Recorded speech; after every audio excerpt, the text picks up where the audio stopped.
Hello guys, कैसे हैं आप सब।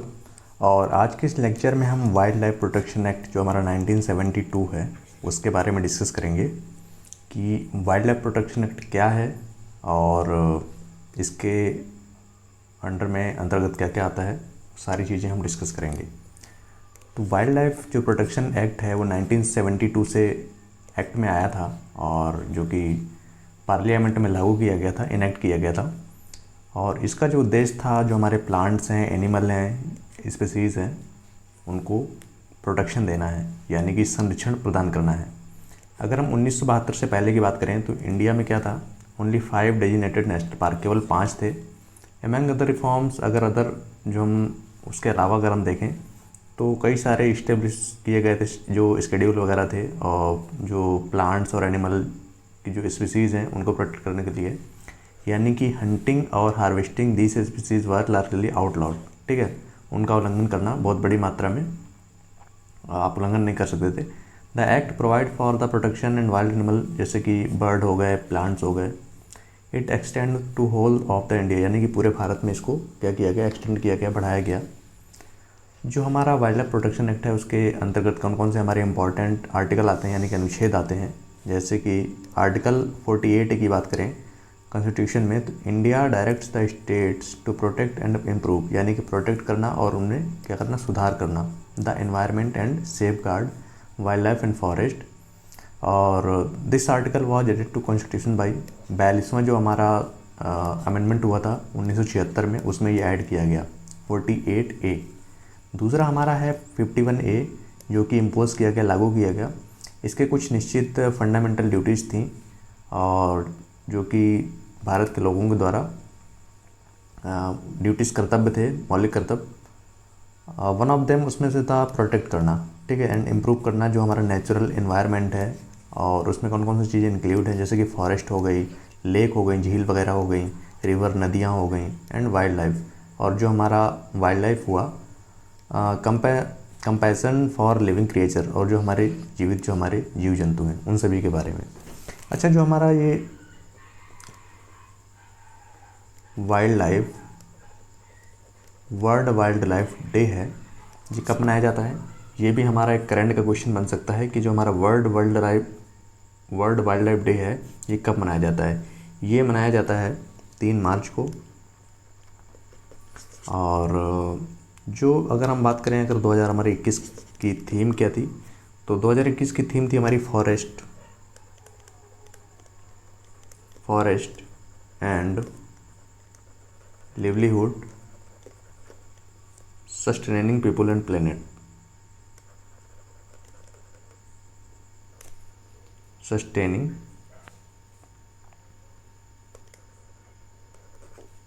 पीपल एंड प्लेनेट, ये हमारी थीम थी। और इससे कुछ सैलिएंट फीचर हैं जो कि वाइल्ड लाइफ प्रोटेक्शन एक्ट के कुछ फीचर्स हैं, उसके बारे में जान लेते हैं। This act provides for the protection of A listed species of animal, और जैसे कि बर्ड्स हो गए, प्लांट्स हो गए, और कुछ establish of network of ecological important कुछ एरिया हैं जो कंट्री में आते हैं, उनको भी प्रोटेक्ट करना इनका मेन उद्देश्य है। The act provides the formation of wild life advisory board, wild life wardens specify their power and duties. जो हमारे एडवाइजरी बोर्ड हैं वाइल्ड लाइफ के, वो क्या करते हैं, कुछ उनकी पावर हैं, उनकी ड्यूटीज़ हैं, जिनको स्पेसिफाई करते हैं। It help India become a party of the convention of international trade in endangered species in wild fauna and flora.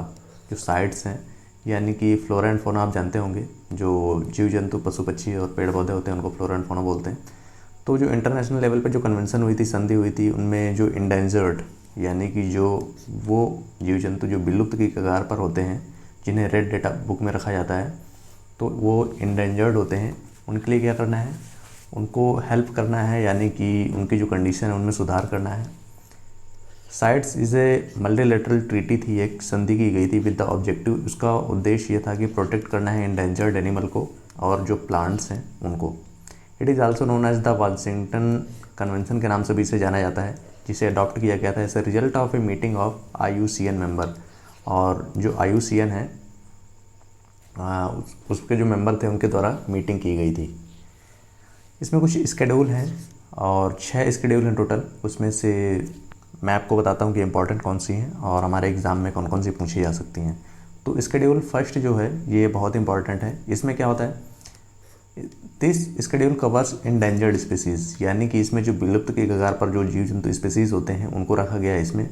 This species need rigorous protection, इसमें बहुत कठोर यानी कि स्ट्रॉन्ग प्रोटेक्शन इनको दिया जाता है।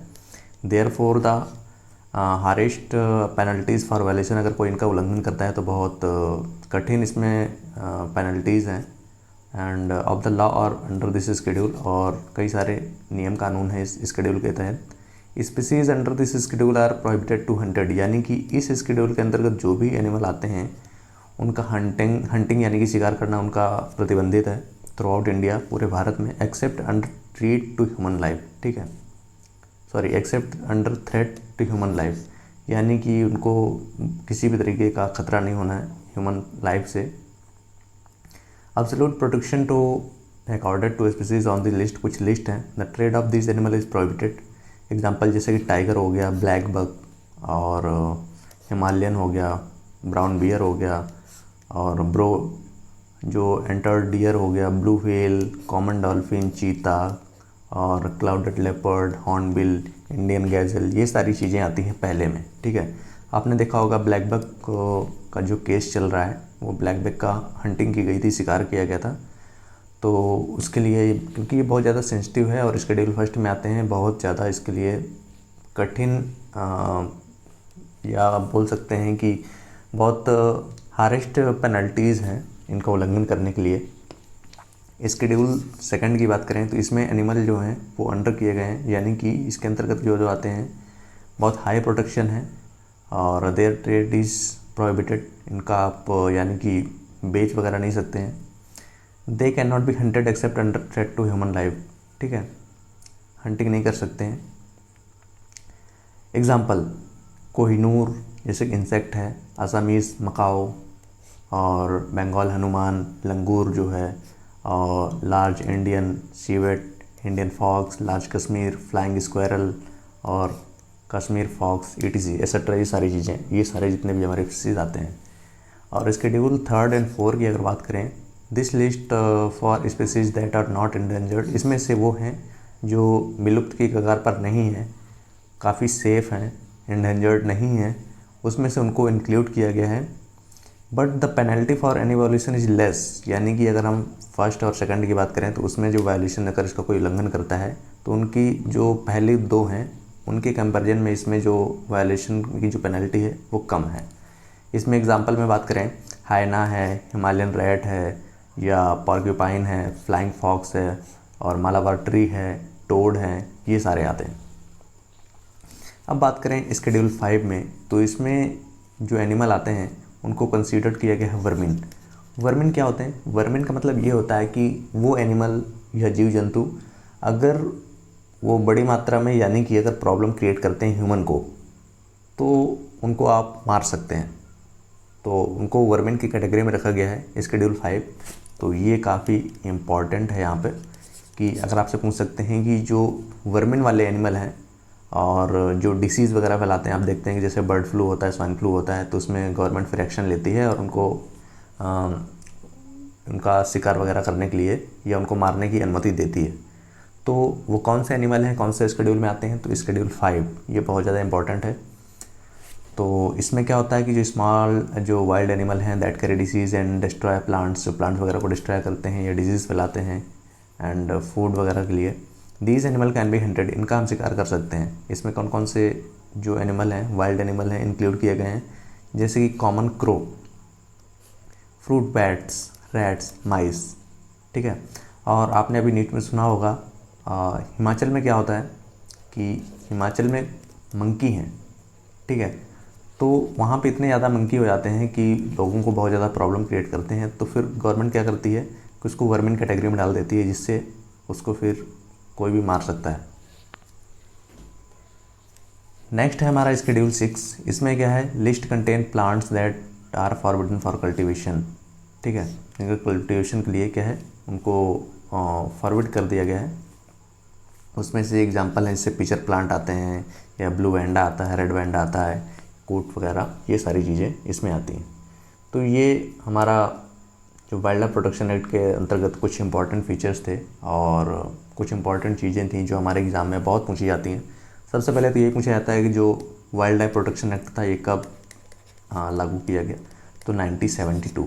देखिए 1972 और 1971, ठीक है, और 1973, इन तीनों में बहुत ज़्यादा कन्फ्यूज़न होता है कि जो 1973 था ये टाइगर के लिए था, ठीक है, प्रोजेक्ट टाइगर जो शुरू किया गया था। 1971 में जो रामसर कन्वेंशन हुआ था उसके लिए, और 1972 हमारा वाइल्ड लाइफ प्रोटेक्शन एक्ट। तो ये सारी चीज़ें आप याद रखें, और इनमें बहुत ज़्यादा कन्फ्यूज़न होता है। हालांकि अगर हम बार बार उसको रिवीजन करते हैं, देखते हैं, कंपेयर करते हैं एक दूसरे से, और कंपेयर करके ऐसे याद करते हैं तो चीज़ें आसान हो जाती हैं। तो कैसा लगा आपको लेक्चर, आप कमेंट करके ज़रूर बताएं, और आई होप आपको काफ़ी ज़्यादा नॉलेज मिली होगी। Okay, thank you. जल्दी मिलते हैं दूसरे वीडियो में, तब तक के लिए धन्यवाद।